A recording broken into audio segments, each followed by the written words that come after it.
ब्रेकनंतर पुन्हा एकदा आपलं स्वागत आणि आता एक राजकीय बातमी आहे। निवडणूक आयोगानं राहुल गांधींचे आरोप फेटाळून लावलेत, तर महाराष्ट्र विधानसभा निवडणुकांसंदर्भातील आरोप निराधार असल्याचं निवडणूक आयोगानं म्हटलंय।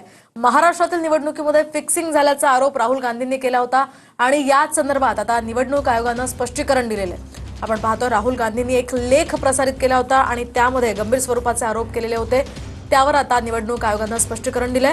महाराष्ट्र निवडणुकीवरील आरोप निराधार असल्याचं निवडणूक आयोगानं म्हटलंय। महाराष्ट्रातील निवडणुका योग्य प्रक्रियेचं पालन करून झाल्या असल्याचंही स्पष्ट करण्यात आलंय। शिवाय या प्रकरणामध्ये कोर्टात दाद मागण्याऐवजी खोटा नॅरेटिव्ह का पसरवत आहात असाही सवाल निवडणूक आयोगानं केलाय। तर आपण पाहतो राहुल गांधींच्या या सगळ्या आरोपांवर आता निवडणूक आयोगानं स्पष्टीकरण दिलेलं आहे। निवडणूक आयोगाचे अध्यक्षांपासून अनेक गोष्टी फिक्सिंग झाल्याचा आरोप राहुल गांधींनी केला होता।